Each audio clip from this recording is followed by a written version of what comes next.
বর্তমানে বাংলাদেশে কিন্তু এমপি নাই। এমপি আছে নাকি আপনাদের এলাকায়? মেয়র আছে, উপজেলা চেয়ারম্যান, কিন্তু কাজ চলে না, চলে না। আরো জোরে বলেন। যেহেতু এমপি নাই, এই জন্য এলাকায় যার যার মতো তার শেষে সিগনেচার দিয়ে কাজ চালায়। তাই যেহেতু এমপি নাই, তা আমার সিগনেচার আমি কাজ করব, তাই কি হয়? না না, এমপি না থাকলে তোমার সিগনেচারে তোমার কাজ হবে না। উপজেলা চেয়ারম্যান না থাকলে যার যার মতো খুশি সিগনেচার দিয়ে কাজ হবে না। সরকার যাকে দায়িত্ব দিয়েছে তাকে তার সিগনেচার দিয়ে কাজ হবে। কথা বলেন না ভাইজান? সে যদি আপনার চাইতে অযোগ্য হয়, কিন্তু গভর্নমেন্ট তারে অনুমতি দিয়েছে, এখন তার সিগনেচারে কাজ হবে না, আমার দায়। আরো জোরে বলেন। আপনি চিল্লা দিতে দিতে দিতে দিতে 3000 বছর চিল্লা লাগাইছেন, কিন্তু আল্লাহ পাকের রসুল তো দায়িত্ব দিয়ে গেছেন নায়েবে নবী হওয়ার উলামায়ে কেরামদেরকে। আল উলামা ওয়ারাসাতুল, কথা বলেন, আল উলামা। আপনি যদি ওর চাইতে কয়েক হাজার গুণ বড় পণ্ডিত হন, তারপরেও ধর্মের ব্যাপারে আপনার সিগনেচারে কিছু হবে না, নবীর নায়েবের সিগনেচার লাগবে, ওয়ারাসাতুল আম্বিয়াদের সিগনেচার লাগবে। বাংলা কথা বুঝাইতে পারছি তো? যেন তৌফিক দান করেন। আমি ইনশাআল্লাহ এলোপাতারি কোনো আলোচনা করব না, আমি একটা নির্ধারিত সাবজেক্টের উপরে কথা বলবো, আল্লাহ যদি আমাকে তৌফিক দান করেন। আমি আমার আজকের আলোচনার সাবজেক্ট আপনাদেরকে প্রথমেই জানিয়ে দিচ্ছি। আমি আজকে আলোচনা করব হলো সম্পর্কের মূল্যের উপরে, সম্পর্কের দাম। কিসের দাম? সম্পর্কের দাম। আমরা এতটুকু তো জানি সবাই, প্রতিটি বস্তু, প্রতিটি জিনিস, প্রতিটি মানুষ সম্পর্কের কারণে দাম কমে এবং বাড়ে। সম্পর্কের কারণে প্রতিটি জিনিসের দাম কমে অথবা বাড়ে, প্রতিটি মানুষের দামও কমে অথবা বাড়ে। একেবারে সহজে বুঝবার জন্য আমি আপনাদেরকে প্রথমে একটা মিসাল দিই। এই যে আমার হাতে আজকের মাহফিলের হ্যান্ডবেল আছে, আমি এটাকে 2 ভাঁজ করেছি।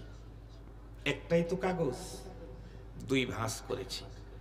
আমি যদি এখন মাঝখানে ছিঁড়ে ফেলি, একটা কাগজের উপরে যদি কোরআনে পাকের আয়াত সুন্দর করে লিখে দিলাম, অঙ্কিত খুব ফাইন করে লিখে দিলাম, আর একটা কাগজের উপরে উলঙ্গ মানুষের ছবি এঁকে দিলাম, বলুন তো দেখি, কাগজ তো একটাই ছিল, ছিঁড়ে 2 টুকরা করে একটার উপরে কোরআনে পাকের আয়াত লিখে দিয়েছি, আর একটার উপরে উলঙ্গ মানুষের ছবি এঁকে দিয়েছি। এখন কি 2টা কাগজের একই দাম? না। যে কাগজের সাথে কোরআনে পাকের আয়াত লেগে গেছে, এই কাগজের দাম হীরা মানিক মুক্তার চাইতে, ডায়মন্ডের চাইতে বেড়ে গেছে। ডায়মন্ড যদি নিচে পড়ে থাকে, এটা কেউ নিয়ে চুমু খায় না, কিন্তু কোরআনের আয়াত যদি নিচে পড়ে থাকে, মানুষ এটা উঠায় চুমু খায়, এটা বুকে নেয়, এটা গালের সাথে লাগায়, এটা কপালে লাগায়। এই কাগজটা যদি এখন নিচে পড়ে থাকে, যে কোনো মানুষ, নামাজি হোক নাই হোক, যদি মুমিন হয়ে থাকে, মুসলিম হয়ে থাকে, যদি দেখে যে কোরআন শরীফের আয়াত লেখা কাগজ, চমকে উঠবে, খুব দ্রুত কাগজটাকে জমিন থেকে উদ্ধার করবে, নিজের পাশে থাকা কোনো কাগজ অথবা কাপড় দিয়ে কাগজের উপরের ময়লাগুলি পরিষ্কার করবে। কেন এত দামি কাগজটা নিচে পড়েছিল, এ কারণে আফসোস করবে, একটা পর্যায়ে বুকের সাথে লাগাবে, মুখের সাথে লাগাবে, চুমু খাবে, রব্বে কারিমের কাছে এত দামি কাগজ কেন পড়েছিল, এজন্য ক্ষমা চাবে। পক্ষান্তরে আর একটা কাগজ, যে কাগজের উপরে কোনো মানুষের কাপড়হীন উলঙ্গ ছবি এঁকে দেওয়া হয়েছে, এই কাগজটা যদি টেবিলের উপরেও কোনো মানুষ পড়া দেখে, সে যদি রুচিবান মানুষ হয়, তাই সে কাগজটা এভাবে নিয়ে হাতের ভিতরে দুমড়ে মুচড়ে ডাস্টবিনে ফেলে দিবে। ঠিক বললাম? কাগজ কিন্তু একটাই, কাগজ 2 টুকরা করেছি। এক টুকরার সম্পর্ক হয়েছে আল্লাহর কোরআনের সাথে, তো ওটার দাম হীরা মানিক মুক্তার চাইতে বেড়ে গেছে। আর একটা টুকরার সম্পর্ক হয়েছে ল্যাংটা ছবির সাথে, ওইটার দামটা একেবারে কমে গেছে। মানুষ এটাকে পদপিষ্ট করে, জুতা দিয়ে পিষ্ট করে, শেষ করে ছিঁড়ে ফেলে ডাস্টবিনে নিক্ষেপ করে। কি বুঝলাম? নর্মাল একটা কাগজ, এরও সম্পর্কের কারণে দাম কমে এবং বাড়ে। বলুন তো দেখি, মানুষের দাম সম্পর্কের কারণে কমে কমা বাড়া হবে না? হবে না? নিশ্চিত। মুহতারাম হাজিরিন, সহজে বুঝবার জন্য বলি, আমরা আমাদের জীবনের অভিজ্ঞতা থেকে বলছি আপনাদেরকে, আপনারাও এই অভিজ্ঞতা আপনাদেরও আছে। অনেক সময় দেখেছি মানুষের দাম সম্পর্কের কারণে এত বাড়ে, ব্লাড কানেকশনের চাইতে বাইরের সম্পর্কের দাম অনেক সময় বেশি হয়। যেমন আপন দুই ভাই, হাকিকি, মাও এক বাবাও এক, এক মা এক বাবা থেকে দুই ভাই জন্ম নিয়েছে। একটু বড় হওয়ার পরে দুই ভাইয়ের ভিতরে বিরোধ চরমে, সিরিয়াস বিরোধ। এক ভাই আর এক ভাইয়ের নামই শুনতে পারে না, তার ছায়াই দেখতে পারে না। এরকমের সম্পর্কের অবনতিওয়ালা ভাই কি আমাদের বাংলাদেশে নেই? অনেক আছে। এমন পজিশনের দুই ভাই আপন হলে কি হবে, ব্লাড কানেক্টেড হলে কি হবে, কিন্তু বাইরের সম্পর্ক খারাপ হওয়ার কারণে একজনের টাকা পয়সা, অর্থ সম্পদ, বিত্ত, বৈভব, চেয়ার পাওয়ার যত বাড়ে, আর একজনের অসুবিধা তত বাড়ে। সুবিধা বাড়ে না অসুবিধা বাড়ে?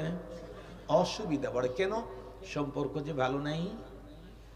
সম্পর্ক যে ভালো নেই, এজন্য একজনের পাওয়ার যত বাড়ে আর একজনের অসুবিধা তত বাড়ে। একটা পর্যায়ে জীবনের ঝুঁকিও বাড়ে। পক্ষান্তরে আপন ভাইয়ের সাথে সম্পর্ক খারাপ হওয়ার কারণে, ওর পাওয়ারের কারণে এর অসুবিধা বাড়লেও পাওয়ারফুল ওই ভাইয়ের সাথে আর একটা লোকের সম্পর্ক ভালো। সে লোকটা তার ব্লাড কানেক্টেড না, এমনকি তার অঞ্চলের কেউ না, এমনকি তার স্বদেশীয় কেউ না। ধরে নেন তার বাড়িটা কাঁটাতারের ওই পারে, বুঝেন না কি কি জায়গা? হ্যাঁ, ভারত, ইন্ডিয়া।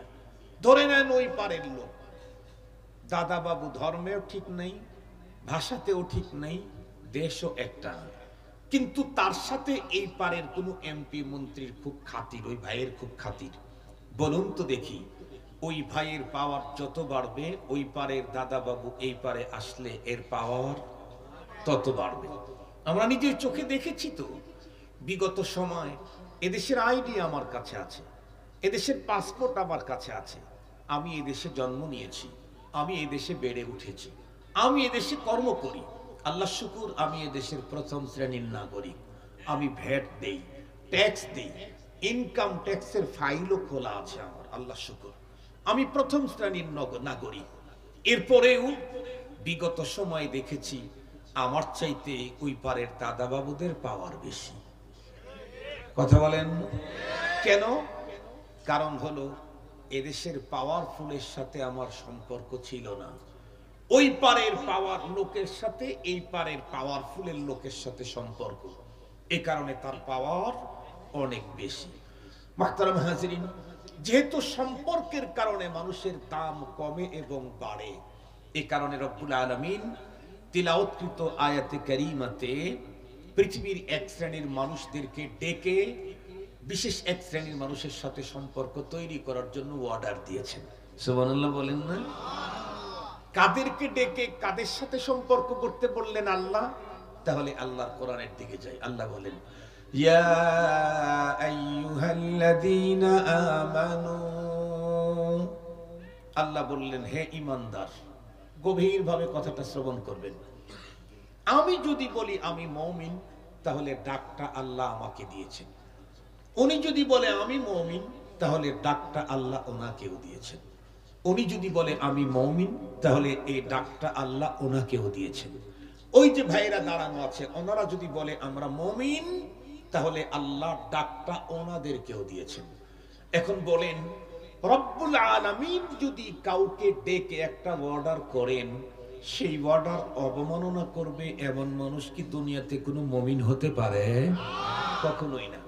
আল্লাহ ডাক দিয়ে বলবেন, সেটা অমান্য করব কেমনে? আল্লাহওয়ালা ডাক দিয়ে বললেই তো অমান্য করি না। কথা বলেন না কেন ভাই? আল্লাহওয়ালারা যদি আমাদেরকে ডাক দেন, কোনো কথা বলেন, সেটাই তো অমান্য করি না। শাপলা ট্রাজেডিতে কত মানুষের প্রাণ গেল, ডেকেছিল কারা? আল্লাহওয়ালারা। আল্লাহ ওয়ালারা ডাক দিয়েছিলেন শাপলা চত্বরে জমা হওয়ার জন্য, তাই তো হাজার মানুষ তারা তাদের প্রাণ পর্যন্ত দিয়ে দিল।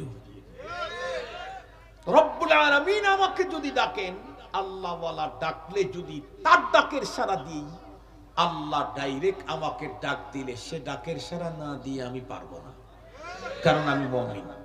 মনে রাখবেন, এই আয়াতে কারিমাতে আল্লাহ আমাকে ডাকছেন, আপনাকে ডাকছেন। আল্লাহু আকবার বলেন।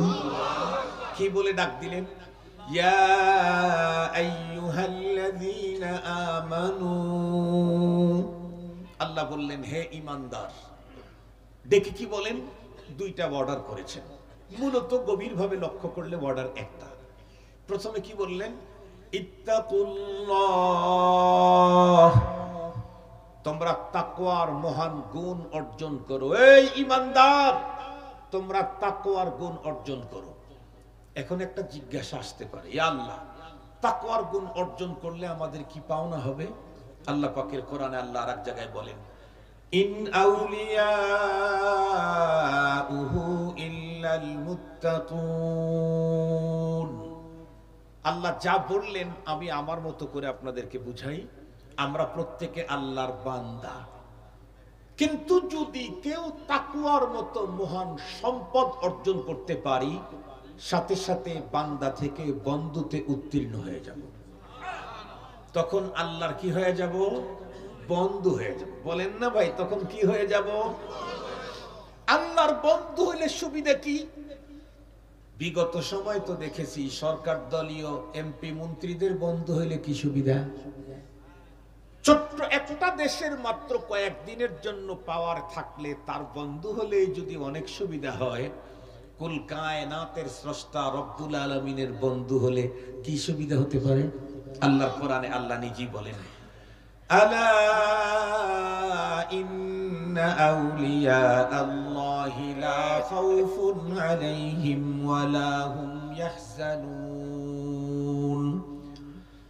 नशादीदा दिसामाने नगम आवर्द नक़साने, नशादीदा दिसामाने नगम आवर्द नक़साने, बपेशे हिम्मते माहरच आमद बुद मेहमाने, बपेशे हिम्मते माहरच आमद बुद मेहमाने।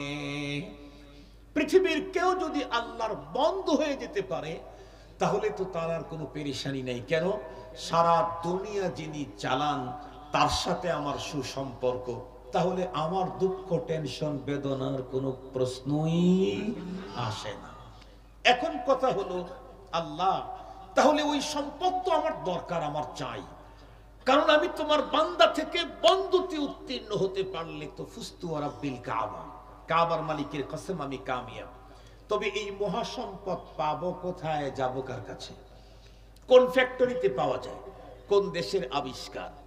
আল্লাহ পাক কোরআনের পরবর্তী অংশে তেলাওয়াতকৃত আয়াতে কারিমার পরবর্তী অংশে আল্লাহ তাআলা দেখায় দিলেন যে ওইখানে যাও, তাহলে তাকওয়া পেয়ে যাবে। কি?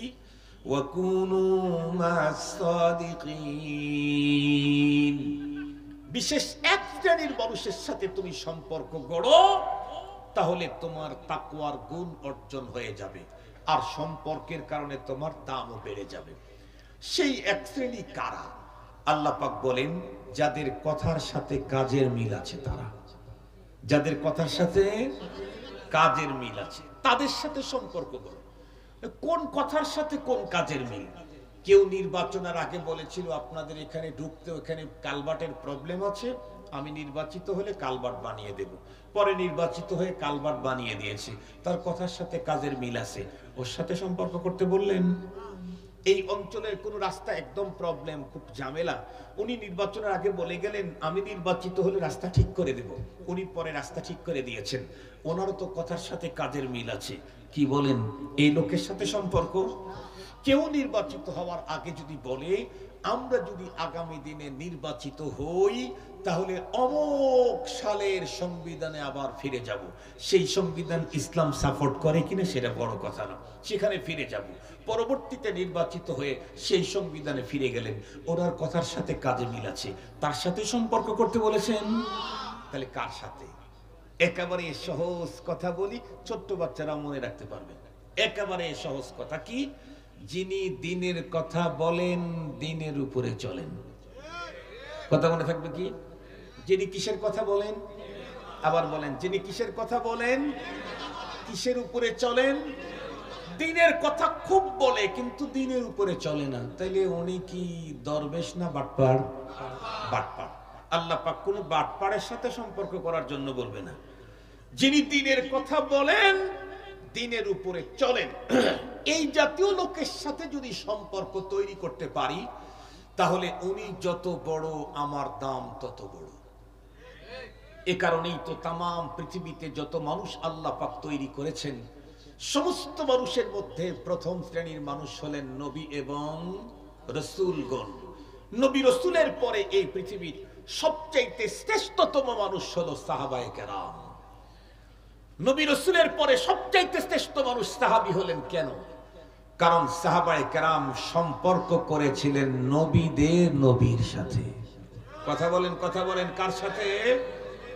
নবীদের সাথে না, নবীদের নবীর সাথে।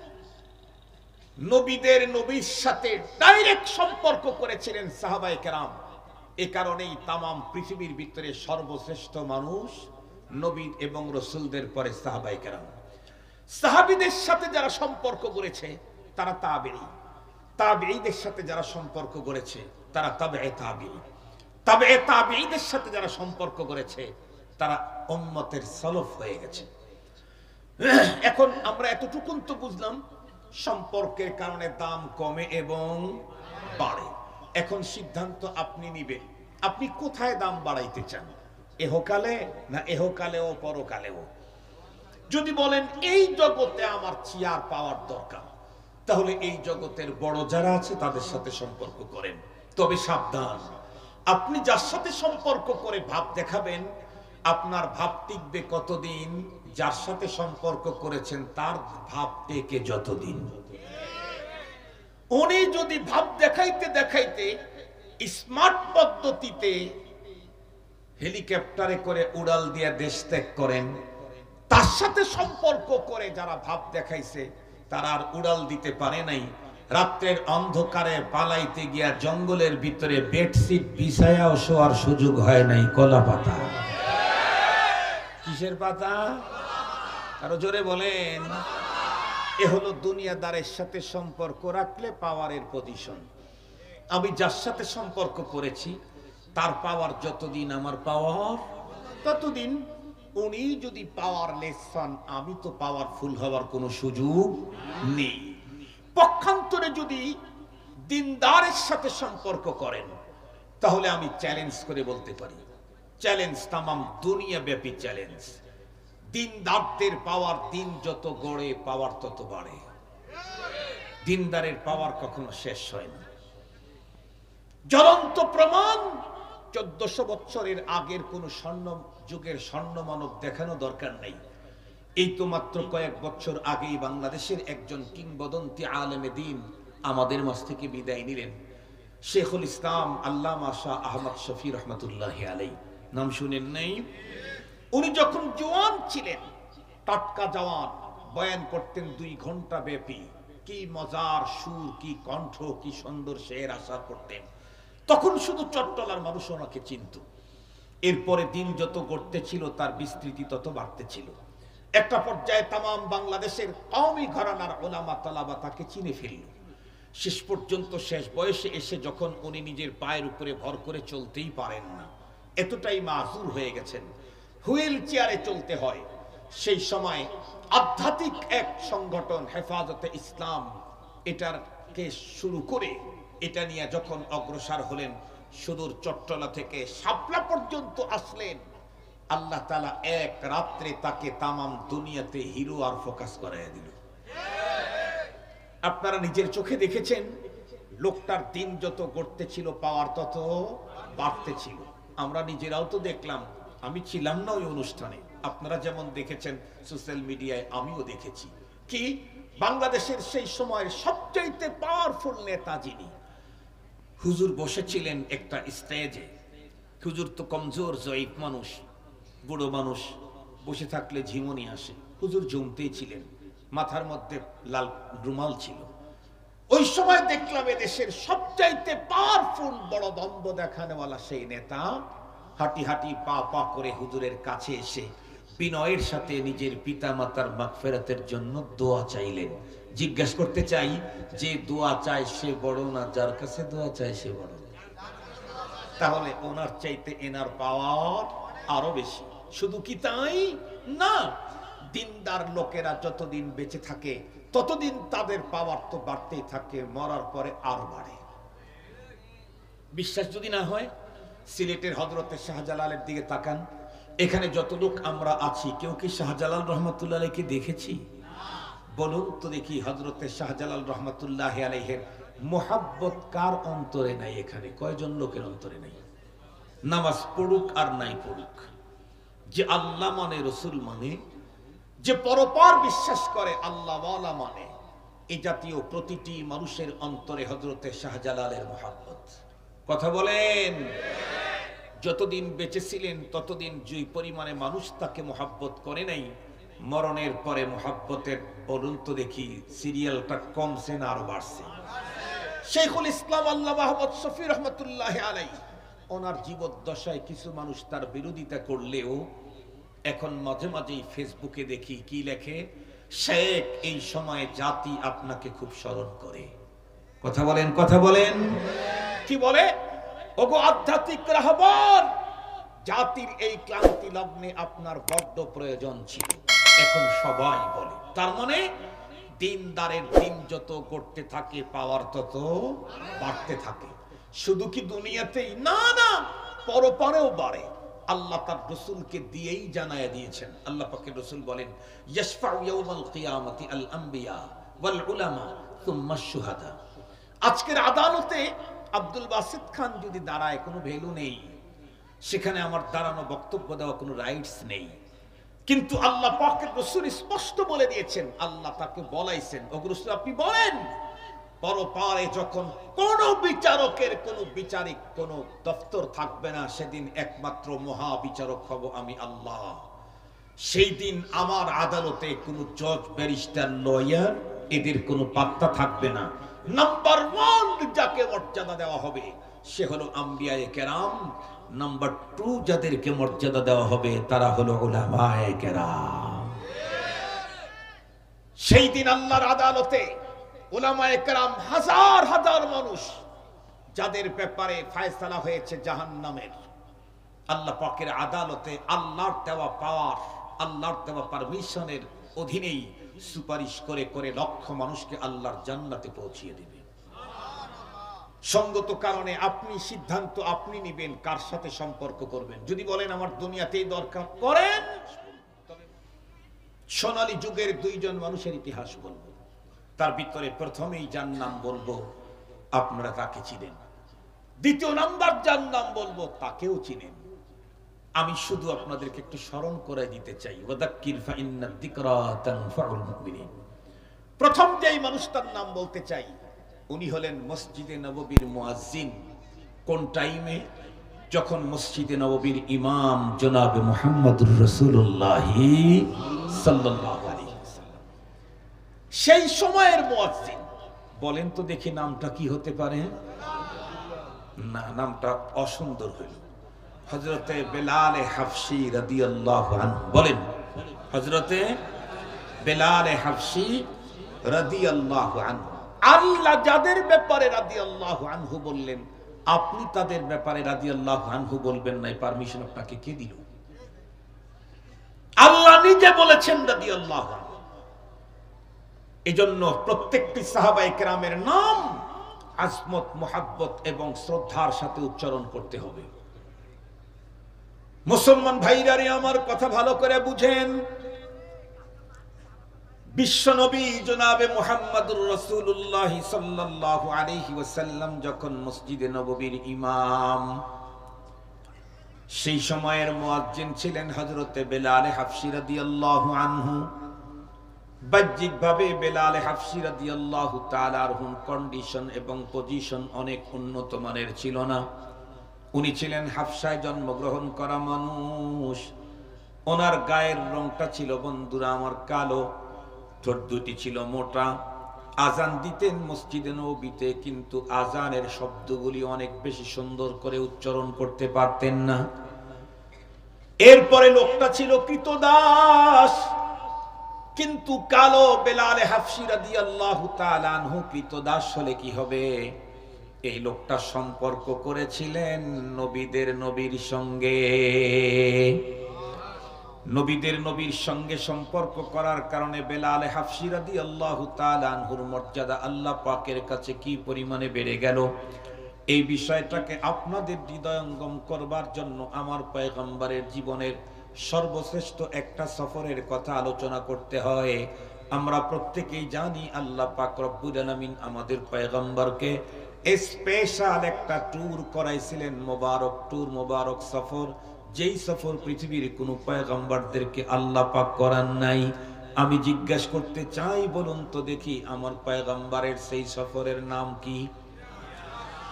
আমি আবার জিজ্ঞাসা করতে চাই, বলুন তো দেখি আমার পয়গম্বরের মেরাজ হয়েছিল কোন মাসে?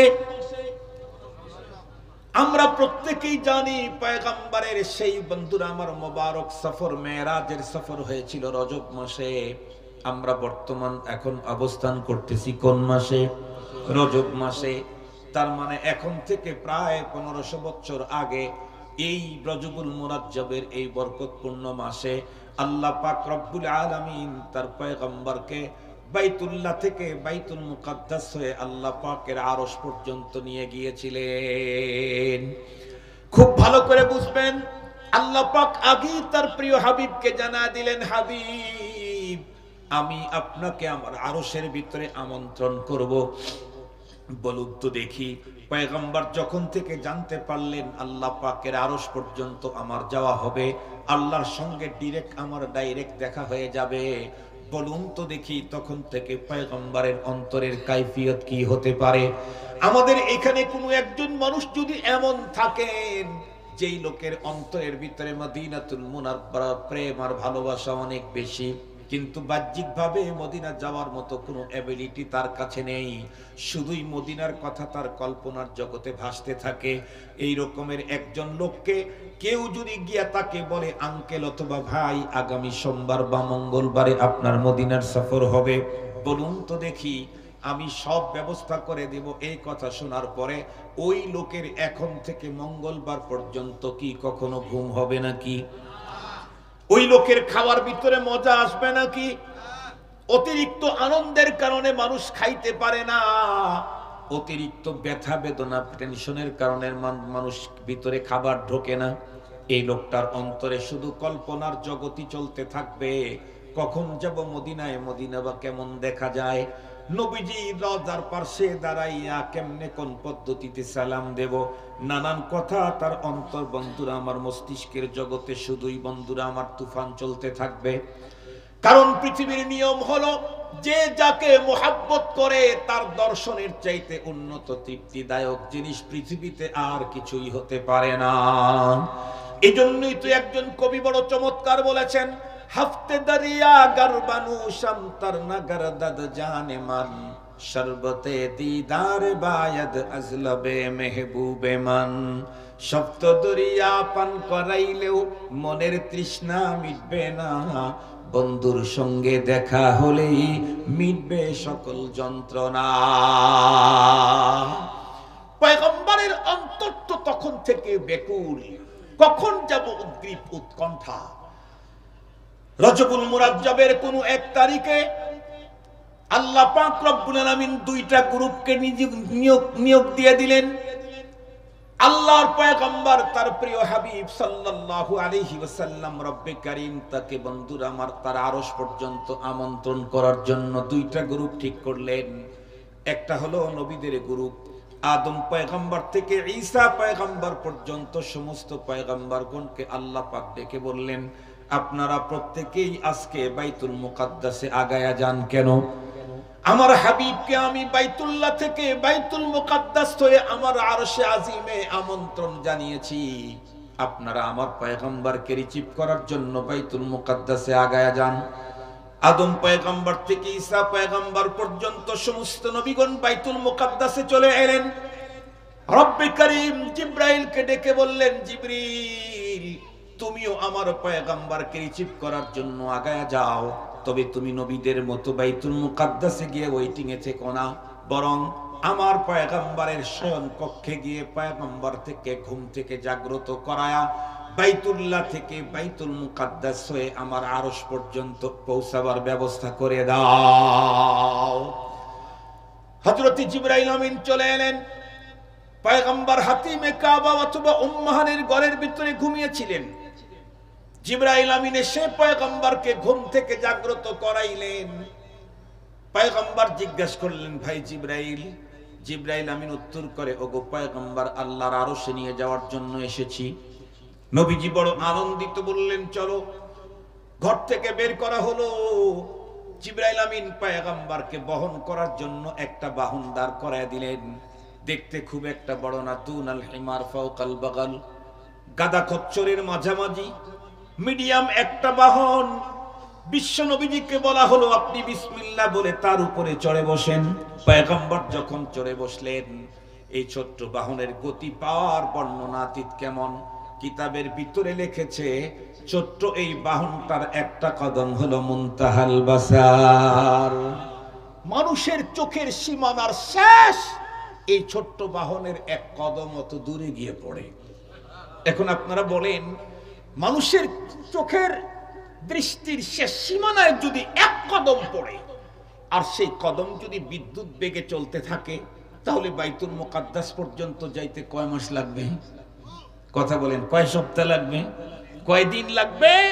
আল্লাহ নিজেই বলেন, সুবহানাল্লাযী আসরা বিআবদিহি লাইলাম মিনাল মাসজিদিল হারামি ইলাল মাসজিদিল আকসাল্লাযী বারাকনা হাওলাহু লিনুরিয়াহু মিন আয়াতিনা। রাতের কিছু অংশে আল্লাহ পাকে টুর করায় দিয়েছেন। শুধু বাইতুল মুকাদ্দাস না, সেখান থেকে একেবারে আরশ পর্যন্ত যাওয়া আসা, আবার পয়গম্বরকে তার শয়ন কক্ষে ফিরিয়ে দেওয়া, টোটালটাই ছিল রাত্রের কিছু অংশ মাত্র। জিবরাইল আমিন যখন বন্ধুরা আমার পয়গম্বরকে নিয়ে পথ চলা শুরু করলেন বাইতুল মুকাদ্দাসের দিকে, পথগুলি চলতে চলতে চলতে চলতে বাইতুল মুকাদ্দাস পর্যন্ত যখন চলে গেলেন, জিবরাইল আমিন পয়গম্বরকে বললেন, আপনি বাহন থেকে নামুন। বিশ্ব নবীজি বাহন থেকে নামার পরে জিবরাইল আমিন পয়গম্বরের বাহন খানার লেগামখানা টেনে ধরে ওই পাথরের সঙ্গে বেঁধে দিলেন, যেই পাথরের সঙ্গে অতীত জামানার নবীগণ বাইতুল মুকাদ্দাসে ইবাদত করতে আসলে তারা তাদের বাহনগুলাকে বেঁধে রাখতেন। জিবরাইল আমিন জিজ্ঞাসা করলেন, জিবরাইল আমিনকে জিজ্ঞাসা করা হলো, ভাই জিবরাইল, এখন আমি কি করব এই জায়গায়? জিবরাইল আমিন আল্লাহর হাবিবকে ডেকে বললেন, ওগো আল্লাহর হাবিব, আপনি তাকায় দেখেন, আদম পয়গম্বর থেকে ঈসা পয়গম্বর পর্যন্ত সমস্ত নবীগণকে আল্লাহ পাক বাইতুল মুকাদ্দাসে আপনাকে রিসিভ করার জন্য পাঠিয়ে দিয়েছেন। এত বড় মর্যাদা রব্বে কারীম আপনাকে দিলেন। সবচাইতে বড় কথা হলো, পৃথিবীর একমাত্র মসজিদ, যেই মসজিদের ভিতরে আদম পয়গম্বর থেকে শুরু করে আখির জামানার পয়গম্বর পর্যন্ত এটা টাইমে জমা হয়েছেন, এমন শরফ আর ফজিলত আল্লাহ পাক রব্বুল আলামিন বাইতুল মুকাদ্দাসকে দান করেছেন। পৃথিবীর আর কোন মসজিদে এই জাতীয় ঘটনা ঘটে নাই। এ কারণেই বাইতুল মুকাদ্দাসের মর্যাদা মাকাম অনেক উঁচা।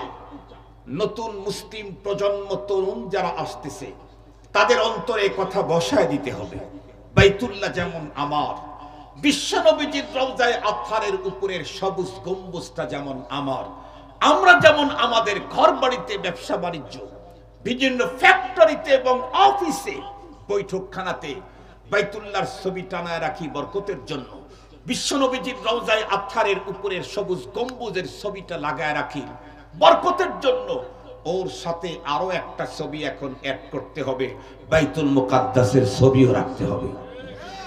বাইতুল মুকাদ্দাস একমাত্র মসজিদ, যেই মসজিদে আজ আদম তা মুহাম্মাদুর রাসূলুল্লাহ সাল্লাল্লাহু আলাইহি ওয়াসাল্লাম সমস্ত নবীগণ একসঙ্গে একত্রিত হয়ে সালাত আদায় করেছেন। মুসলমান ভাইরা আমার, জিবরাইল আমিনকে জিজ্ঞাসা করা হলো, জিবরাইল আমি কি করব?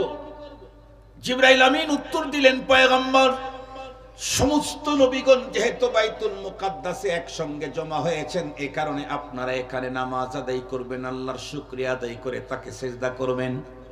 ঠিক আছে, এই পদ্ধতিটা কেমন হবে বলো? জিবরাইল আমিন উত্তর করলে, ইন্তাজির সাআতান, একটু একটু অপেক্ষা করেন, আজানটা আজকে আমি দিয়ে দিই।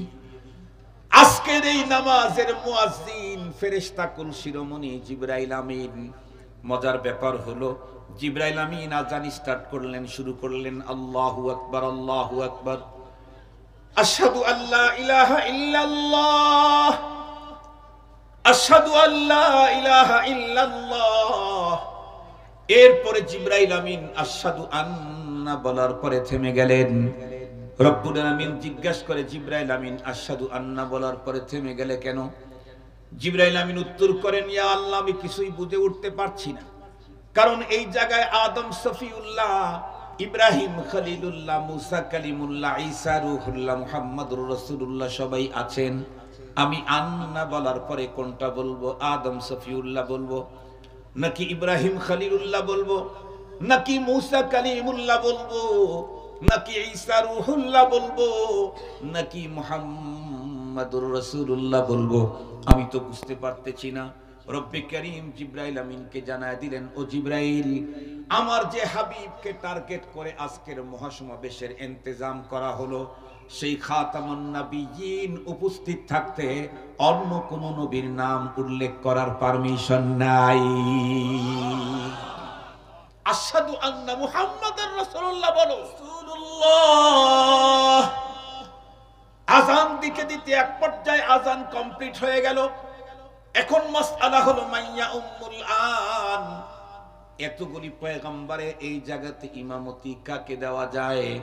রব্বে কারীম জানায় দিলেন, আমি আমার পয়গম্বরকে তো ওভাবেই তৈরি করেছি, যেই পয়গম্বর আগমনের পরে কোন পয়গম্বরের পয়গম্বরই চলে, সেই পয়গম্বরের উপস্থিতিতে অন্য কোন পয়গম্বরের ইমামতিও চলতে পারে না। এজন্য আমার হাবিবকে দিয়েই নামাজের ইমামতি করায়া দাও। বিশ্বনবীজি ইমাম হলেন। মুসল্লি কারা? আদম পয়গম্বর থেকে শুরু করে ঈসা পয়গম্বর পর্যন্ত সমস্ত নবীগণ আজকের মুক্তাদিয়ার মুসল্লি। নামাজ কমপ্লিট হয়ে গেল। এরপরে সমস্ত নবীগণ তাদের নিজ নিজ গন্তব্যের দিকে রওনা করলেন। জিবরাইল আমিনকে বলা হলো, জিবরিল, তুমি আমার হাবিবটাকে নিয়ে ঊর্ধ্ব জগতের দিকে উঠা শুরু করো। জিবরাইল আমিন আমার পয়গম্বরকে সঙ্গ করে উপরের দিকে চড়া শুরু করলেন। চলতে চলতে চলতে চলতে সিদরাতুল মুনতাহা, একদম সীমান্ত এরিয়া পর্যন্ত চলে গেলেন। এরপরে জিবরাইল আমিন আমার পয়গম্বরকে ডেকে বলেন, ওগো নবীজি, এখন থেকে আপনাকে একাই যেতে হবে, ভিতরে ঢোকার পারমিশন আমার নাই। ওয়াকার এক সারে মুয়ে বরতার পরাম ফুরুগে তাজাল্লি বাসুজাদ পরাম। আমি তো রবের কর্মচারী, আপনি হলেন দোস্ত। অন্দরমহলে দোস্ত ঢোকার পারমিশন আছে, কর্মচারী ঢোকার কথা বলেন না কেন? সংরক্ষিত এরিয়াতে কর্মচারী ঢুকতে পারে না, দোস্ত ঢোকার পারমিশন আছে, আপনি যান। বিশ্বনবীজি চলা শুরু করলেন। লম্বা কথা, জীবনে বহুবার শুনেছেন। আমি তো একটা মাত্র পয়েন্ট উদ্ধার করতে চাচ্ছি। ঘটনা বলা আমার উদ্দেশ্য না, আমার উদ্দেশ্য আর একটা জায়গা। হঠাৎ করে বললে ভালো বুঝে আসবে না, তাই এতটুক পর্যন্ত বলতে হচ্ছে। যাইতে যাইতে কোথায় গেলেন? আল্লাহ পাকের আরশে। আল্লাহ পাকের কত কাছাকাছি গেলেন, এই ব্যাপারে রিপোর্ট যদি জিবরাইল আমিনের কাছে চাওয়া হয়, উনি কি দিতে পারবেন? উনি কি ছিলেন? না। ছিলেন কে? আল্লাহ আর হাবিবুল্লাহ। সুবহানাল্লাহ বলবেন না যে? রব তার হাবিবকে ডেকে নিয়েছেন তার আরশে। রবের কাছ থেকেই শুনি কত কাছে ছিলেন। আল্লাহর কোরআনে আল্লাহ নিজেই বলেন, ফাদানা ফাতাদাল্লা ফাকানা কাবা কাউসাইনি আও আদনা ফাআউহা ইলা আবদিহি মা আউহা। এই আয়াতের ব্যাখ্যার ভিতরে লিখতে লিখতে কেউ তো এমন পর্যায় পর্যন্ত লিখেছেন, আল্লাহ পাক রব্বুল আলামিন একটা পর্যায়ে তার প্রিয় হাবিবের কাঁধের উপরে হাত রেখে তাদের শান মান অনুযায়ী কথোপকথন শুরু হয়ে গেল, গল্প শুরু হয়ে গেল। আল্লাহু আকবার বলেন। আল্লাহ পাক তার প্রিয় হাবিবকে ডেকে বললেন, হাবিব আমার তো অসংখ্য অগণিত প্রজেক্ট আমি তৈরি করেছি। আল্লাহ পাক রব্বুল আলামিন কোরআনে হাকিমের ভিতরে স্পষ্ট বলে দিয়েছেন, ওয়া ইন তাউদ্দু নি'মাতাল্লাহি লা তুহসুহা। তোমরা যদি আমার প্রজেক্ট গুনতে চাও, কশিন কালেও কিয়ামত পর্যন্ত গুনে শেষ করতে পারবে না। অসংখ্য অগণিত প্রজেক্টগুলো তো আপনাকে দেখাবার মতো কোনো গুঞ্জাইশ নাই। তবে আজকের এই সফরে আমি আপনাকে আমার দুইটা প্রজেক্ট দেখায় দিতে চাই। একটা হলো জান্নাতের প্রজেক্ট, আর একটা হলো জাহান্নামের প্রজেক্ট। এ কারণেই তো আমরা বয়ানের ভিতরে বলি, সমস্ত নবী রাসূলগণ জান্নাত জাহান্নামের ওয়াজ করেছেন না দেখে, আমার পয়গম্বর জান্নাত আর জাহান্নামের ওয়াজ করেছেন নিজের চোখে দেখে এসে। আমার হাবিব নিজের চোখে জান্নাত দেখেছেন, জাহান্নাম দেখেছেন। বিশ্বনবীজি বলেন, আল্লাহ পাকের জান্নাতের ভিতর যখন আমি ঢুকলাম, বিসমিল্লাহ বলে সদর গেটটা খুলে ভিতরে ঢোকার পরে এক আজীব কারিশমা দেখতে পেলাম। বলে কি? আমি জান্নাতের ভিতরে ঢুকে দেখি আমার সামনে দিয়ে বেলাল হাফসি খড়ম পায়ে দিয়ে জান্নাতের ভিতরে ঘোরাঘুরি করছে। আল্লাহু আকবার বলবেন। এই কথাটা মূলত আপনাদেরকে বুঝাবার জন্য মেরাজের সংক্রান্ত এতগুলি কথা আপনাদের খেদমতে পেশ করলাম। নবীজি বললেন, আমি জান্নাতে ঢুকেই দেখি বেলাল হাফসি আমার সামনে দিয়ে হাঁটাহাঁটি করে। তার মানে আল্লাহ পাক রব্বুল আলামিন তার প্রিয় হাবিবকে দেখায় দিলেন, হাবিব, বেলাল হাফসার জন্মগ্রহণ করা লোক হলে কি হবে, বেলাল কৃতদাস হলে কি হবে, বেলাল কালো হলে কি হবে, বেলালের আজানের শব্দের ভিতরে সৌন্দর্য কম থাকলে কি হবে। এ বেলাল আপনার সঙ্গে সম্পর্ক করার কারণে বেলালের মর্যাদা আমি কোথায় রেখেছি নিজের চোখেই দেখে যান। বেলাল কৃতদাস, কালো মানুষ, কিন্তু সম্পর্ক আপনার সাথে হওয়ার কারণে তার পজিশন কোথায় রেখেছি আপনি নিজে দেখে যান। মুসলমান ভাইরা রে আমার, এ পর্যন্ত আলোচনার দ্বারাই বুঝলাম বেলাল হাফসি কৃতদাস এবং কালো মানুষ। এরপরেও নবীর সঙ্গে সম্পর্ক করার কারণে আল্লাহ পাক রব্বুল আলামিন তার মর্যাদা কত উঁচায় দিয়েছেন। পক্ষান্তরে ওই যুগের আরো একজন মানুষ, যেই লোকটার কন্ডিশন বেলাল হাফসি রাদিয়াল্লাহু তাআলা আনহুর একদম বরআক্স, উল্টা। হযরত বেলাল হাফসি ছিলেন একদম কালো, কিন্তু এখন যেই লোকের নাম বলবো সেই লোকটা এতটাই উন্নত সুন্দর ছিল যেই কারণে লোকটার নামই রাখা হয়েছে হলো আবু লাহাব। আমাদের দেশের ভিতরে কোনো মানুষের চেহারা যদিও অস্বাভাবিক সুন্দর হয়, আমাদের দেশের যুবকেরা একজন আর একজনকে ডেকে বলে, দেখ দেখ দেখ চেহারা না আগুন। ঠিক বললাম না বে? ঠিক বললাম। অস্বাভাবিক সুন্দর হলে আমরা কি বলি? চেহারা না আগুন। আবু লাহাবের চেহারা এতটাই সুন্দর, যেই কারণে আবু লাহাবকে আগুন নাম রাখে নাই, লাহাব রাখে নাই, আবু লাহাব রেখেছে আগুনের বাবা। এতটাই সুন্দর চমৎকার চেহারা। আবু লাহাবের জন্ম কোথায়? পৃথিবীর সবচেয়ে শ্রেষ্ঠতম জায়গায়, যেই শহরের বন্ধুরা আমার ভিতরে খানায়ে কাবা, যেই শহরের ভিতরে মাকামে ইব্রাহিম, যেই জমিনের ভিতরে মাতাফ, যেই জমিনের ভিতরে হাতিমে কাবা, যেই জমিনের ভিতরে সাফা মারওয়া, যেই জমিনের ভিতরে মিনা মুজদালিফা, যেই জমিনের ভিতরে আরাফা, যেই জমিনের ভিতরে জাবালে নূর, যেই জমিনের ভিতরে জাবালুর রহমা, এই জাতীয় জমিনের ভিতরে জন্মগ্রহণ করলো আবু লাহাব। আবু লাহাবের বংশের দিকটা যদি আমরা লক্ষ্য করি তাহলে দুনিয়া সেরা। এত উন্নত বংশ পৃথিবীর ভিতরে আর কারো নাই। আমার বিশ্ব নবী স্পষ্ট সহিহ হাদিসের ভিতরে পয়গম্বর বর্ণনা করেন, আল্লাহ পাক তামাম দুনিয়ার ভিতরে আল্লাহ পাক ইন্তেখাব করেছেন, চয়েস করেছেন বুলদে ইসমাইলকে, সেখান থেকে আল্লাহ পাক কিনানাকে, সেখান থেকে আল্লাহ পাক কুরাইশকে, সেখান থেকে আল্লাহ পাক রব্বুল আলামিন চয়েস করেছেন হাশেমকে, সেখান থেকে মুত্তালিবকে, সেখান থেকে আমাকে। আরো সহজে বুঝবার জন্য বলি, আমরা আমাদের পয়গম্বরের পারিবারিক অবস্থানটা বর্ণনা করার জন্য যত গুণাবলীর কথা বলি সবগুলি আবু লাহাবের জন্য প্রযোজ্য। আমরা আমাদের পয়গম্বরকে ইসমাইলি বলি, আবু লাহাব ইসমাইলি। আমরা আমাদের পয়গম্বরকে হাশেমি বলি, আবু লাহাব হাশেমি। আমরা আমাদের পয়গম্বরকে কুরাইশি বলি, আবু লাহাব কুরাইশি। আমরা আমাদের পয়গম্বরকে মুত্তালিবি বলি, আবু লাহাব মুত্তালিবি। গভীরভাবে লক্ষ্য করলে বোঝা যায় আমার পয়গম্বর মুত্তালিবি বিল ওয়াসিতা, হযরত আব্দুল্লাহর মাধ্যমে আমার পয়গম্বর মুত্তালিবি। কিন্তু আবু লাহাব মুত্তালিবি বিলা ওয়াসিতা, কারণ আবু লাহাবের বাবাই তো আব্দুল মুত্তালিব। এত উন্নত বংশ, পৃথিবীর সবচেয়ে সেরা জায়গায় জন্ম হলো আবু লাহাবের। চেহারাটা এতটাই সুন্দর যার কারণে তাকে আগুনের বাবা বলা হতো। এরপরে বলুন তো দেখি, এই লোকটা শুধুমাত্র কেবলমাত্র সম্পর্কের কারণে তার অবস্থা কত বড় ভয়ঙ্কর।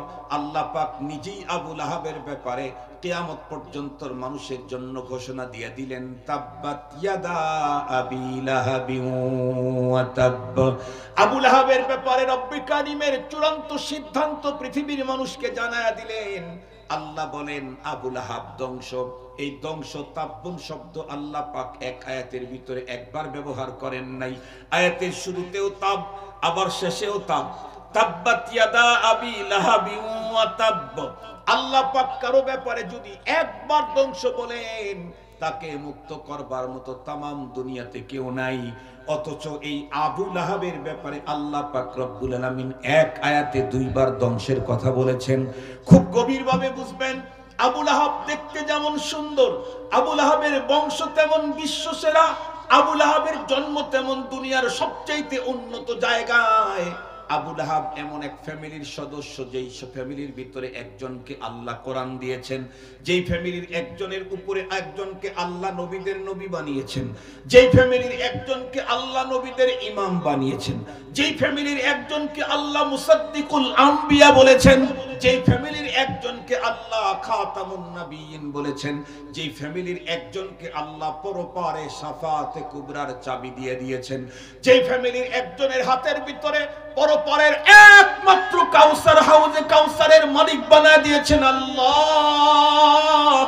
সেই উঁচা বংশের ভিতরে জন্মগ্রহণ করে আবু লাহাব আবু জেহেলের সঙ্গে সম্পর্ক রাখার কারণে তার জন্য যদি ধ্বংস হয়, আমি খান আপনি শেখ, আর একজন সরকার, আর একজন মন্ডল, এই জাতীয় কোনো পরিচয় দিয়ে পরপারে মুক্তির কোনো পথ হবে না। দেখা হবে আপনার সম্পর্কটা কার সঙ্গে আছে।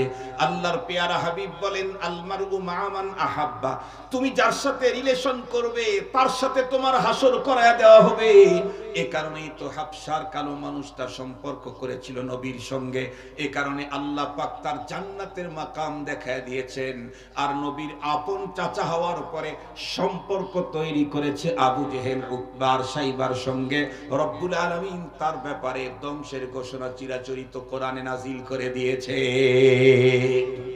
আমার আর আলোচনাকে দীর্ঘায়িত করার কোনো প্রয়োজন নেই। আমি বলেছিলাম একটা সাবজেক্টের উপরে কথা বলবো, সম্পর্কের দাম, সম্পর্কের মূল্য। মনে আছে নাকি? আমি যতটুকুন আলোচনা করেছি কিঞ্চিত তো কিছুটা হলেও তো বুঝাইতে সক্ষম হয়েছি। আমরা বুঝেছি সম্পর্কের কত বড় দাম।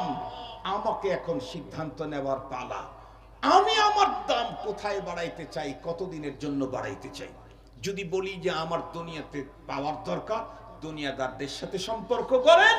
আর যদি বলেন না আমার দুনিয়াতেও ইজ্জত দরকার, পরপারেও মুক্তি দরকার, তাহলে আল্লাহ ওয়ালাদের সাথে সম্পর্ক গড়ার বিকল্প নেই। এ কারণে রব্বুল আলামিন আমাকে আপনাকে ডেকে অর্ডার করেছেন। রব্বুল আলামিন, ইয়া আইয়ুহাল্লাযীনা আমানু, ও ঈমানদারেরা, আমাকে যারা বিশ্বাস করো তাদেরকে বলছি, ইত্তাকুল্লাহ, তোমরা তাকওয়া অর্জন করো, ওয়াকুনু মা'আস সাদিকিন, সম্পর্ক গড়ো কথা কাজে মিল যাদের আছে তাদের সাথে। সে জানি কে, যে দিনের কথা বলে দিনের পথে, আবার বলেন, যে দিনের কথা বলে দিনের পথে চলে। বলুন তো দেখি, সহি তরিকায় দিনের কথা বলার যোগ্যতা তো এই দুনিয়াতে উলামায়ে কেরামের। যে দিন জানে না আবার কি দিনের কথা বলবে, ও তো 6 নাম্বার কইতি 13 নাম্বার বানায় ফেলায়। কথা বলেন না কে? 6 নাম্বার বলতেই 13 নাম্বার বানাবে। দিনের কথা বলে দিনের উপরে চলে। আজকের পৃথিবীতে নাম্বার 1 উলামায়ে কেরাম। এটা আমার ঘোষণা না, আল্লাহ বলেন ইন্নামা ইয়াখশাল্লাহা মিন ইবাদিহিল উলামা। আমার বান্দা তো বহু দুনিয়া ভরা, কিন্তু আমাকে যথাযথ ভয় করে শুধুই উলামায়ে কেরাম। এটা আমি বলছি, মোল্লার বক্তব্য না, আল্লাহর বক্তব্য? আল্লাহর বক্তব্য। আসুন আমরা আহলুল্লাহ হযরত উলামায়ে কেরামের সাথে সুসম্পর্ক গড়ি, নিজের জীবনটাকে ধন্য করি। রাজি আছি ইনশাআল্লাহ? আমরা সব সময় দোয়া করব, আল্লাহ, আমরা শুধু দোয়া করব কেন, আল্লাহর রাসূল দোয়া করছেন এই কথা। আল্লাহুম্মা ইন্নী আসআলুকা হুব্বাক ওয়া হুব্বা মান ইউহিব্বুক ওয়াল আমাল আল্লাযী ইউবাল্লিগুনি ইলা হুব্বিক। আল্লাহর রাসূল যদি এই দোয়া করে থাকেন, আল্লাহ তোমার মহব্বত আমাকে দাও, তোমাকে যারা মহব্বত করে তাদের মহব্বত আমার অন্তরে দাও। আল্লাহ, আল্লাহর রাসূল আল্লাহকে যারা মহব্বত করে তাদের মহব্বতের জন্য আল্লাহর কাছে দোয়া করছেন, আর আপনি 3 চিল্লা দিয়েই হুজুরের চেয়ে বড় হয়ে গেলেন। আপনার আর মহব্বত লাগবে না হুজুরের, আপনাকেই হুজুররা মহব্বত করবে, আপনার ইমাম বানাবে। 3টা আয়াতের তরজমা কইতে বললে কিয়ামত 3টা কায়েম হয়ে যাবে। কথা বলেন না কেন? কোরআন শরীফের 3টা আয়াতের তরজমা যদি জিজ্ঞাসা করা হয়, 1000 চিল্লা যে দিছে তারে, ওর উপরে 3টা কিয়ামত নাজিল হবে। বিশ্বাস না হয় কোন 3 চিল্লাওয়ালা আছে আমার সামনে নিয়ে আসেন, চ্যালেঞ্জ দিলাম সারা দুনিয়ায়। আমি জিজ্ঞাসা করবো আয়াতের তরজমা, ও যেটা বলতে চাবো সেটা না, ওই কিছুক্ষণ আগে যেটা দেখাইছে ওইটা দিয়ে আমার পরে দেখাবো। আমি জিজ্ঞাসা করবো এটা তরজমা বলেন, আমাদেরকে জিজ্ঞাসা করেন ইনশাআল্লাহ। পুরা 30 পারা কোরআন, যেখান থেকে খুশি সেখান থেকে জিজ্ঞাসা করেন। তাহলে আসলে প্রকৃত দিন কে বুঝে? উলামায়ে কেরাম। কথা বলেন না কেন? কে বুঝে? বর্তমানে বাংলাদেশে কিন্তু এমপি